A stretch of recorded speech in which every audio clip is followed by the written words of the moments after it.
Hello guys, welcome back to my channel. তোমরা সবাই কেমন আছো কমেন্টে জানিও, এবং আমরাও খুবই ভালো আছি। তো আজকে হচ্ছে 25শে মে আর আমার বার্থডে, সেই জন্যই সব কিছু আয়োজন করা হচ্ছিলো, রান্নাবান্না করা দিদিভাই আর মেজো এখানে করছিল। তারপর আমিও একটু সাহায্য করছিলাম, ওখানে দিয়ে ফ্রেশ হয়ে এলাম। আর এসে দেখলাম বনু আর মা বাবা আমাকে সারপ্রাইজ দিতে আমাকে না জানিয়ে চলে এসছে। আমি তো সত্যি পুরো অবাক হয়ে গেছি। তারপর এখানে বার্থডে জায়গাটা সাজানোর জন্য বনু এখানে এগুলো সেই ঠিক করছিল, বলছিল যে কোথায় কী আছে দে। মা আর বনু করে এখানে ছিল। নীলের অবস্থা দেখো, ওকে বিস্কুট দেওয়া হয়েছিল একটা, দিয়ে বিছানাটা রেখে ফোনের ওপর রেখে দিয়ে দেখাও কি এটা বিস্কুট কি ক্রিম ক্রিম ক্রিম। তো গাইস এখন আমি ছাদে চলে আসলাম রেডি হওয়ার জন্য। তো দেখো এখানে আমাকে এখানের বাবা আমাকে এই শাড়িটা কিনে দিয়েছে। তো এখন আমি রেডি হবো, আর বোনও এখানে আছে আমার কাছে।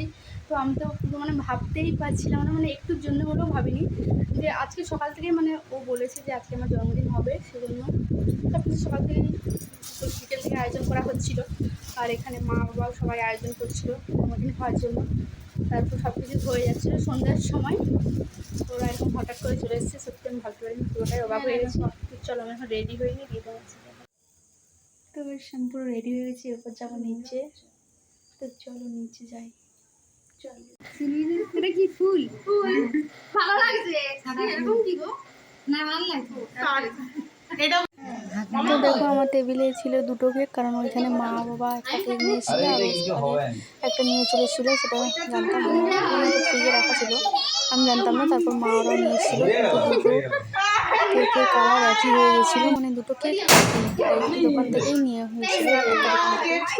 তার জন্য দুটো কেক একই হয়ে গেছিলো। ওরাও জানতো না, আমরাও জানতাম না, আমি তো জানতাম না ওরা আসবে। তো কেকটা দেখো খুব সুন্দর লাগছে দেখতে।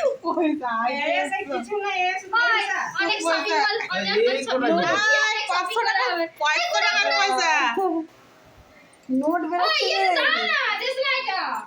নোট গুলা নাই ব্যস্ত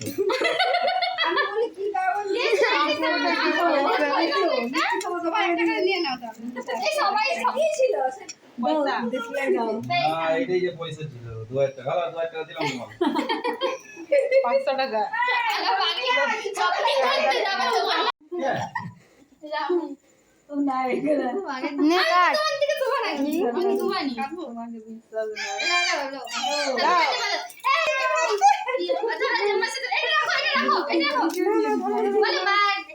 Happy birthday to you. হাততালি দে, হাততালি দে। Happy birthday. আবার কিছু পড়ছে না।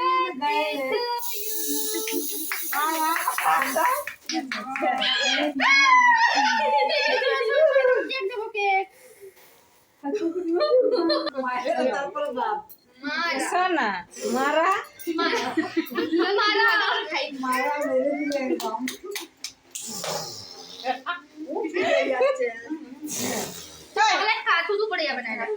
ওটা কাট।